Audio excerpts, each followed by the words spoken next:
I'm sure when you talked about herd immunity, you didn't necessarily have me in mind.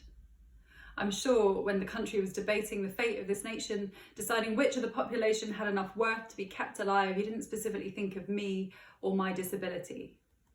Still, it hurt watching you weigh up all the pros and cons, slamming protests, protecting statues of bronze and the economy while sacrificing thousands casually. You really didn't think of me or the others who needed you. These times of desperation are not the finest of the nation. They show how many of us, when afraid, will begin a small flirtation with damnation, saying, "It's fine, God, let them die, just please, not me or my relations." We were the collateral damage for your pilgrimage to the beach, but even the corresponding peak in deaths didn't teach you anything. Another week and there's another image. You like 1,000 grains of sand. You jammed into bars like red ripe fruit in a jar, pint in hand. These times of desperation show ours to be a callous nation, brazen with determination to go on vacation, faces impatient as they yell, "It's fine, God, I deserve this occasion for me and my relations." And I hasten to add, we paid the price for you ignoring sage advice. I'm not pointing fingers, but as someone whose disability wears a cloak of invisibility, I've heard it all, what you think of me and others like me.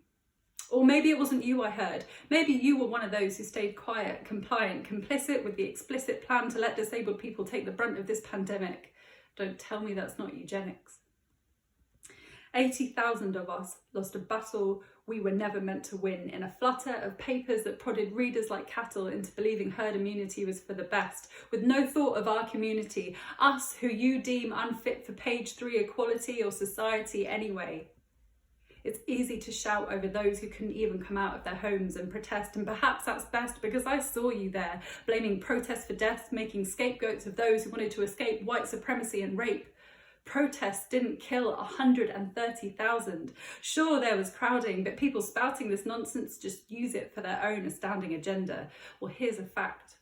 Disabled people made up 60% of deaths in the pandemic. You can't tell me that's not eugenics. What killed them was a trident of a lack of compassion, greed, ableism, capitalism, wielded by the establishment. It's indefensible, these deaths preventable, but our government stood there and said it's acceptable, that we were expendable, and you just went along with it. Society was never accessible, but now, with 80,000 of us dead to a battle we couldn't win, you have a chance to begin again. Include us. These times of desperation could inspire the transformation of this, our fractured nation. We just need a new equation, one without alienation or otherness, with something more profound than tolerance. And it starts with you, my audience. Now's the time for innovation. Equitable representation in politics would lead to unbiased legislation, embracing all the variations of the disabled population.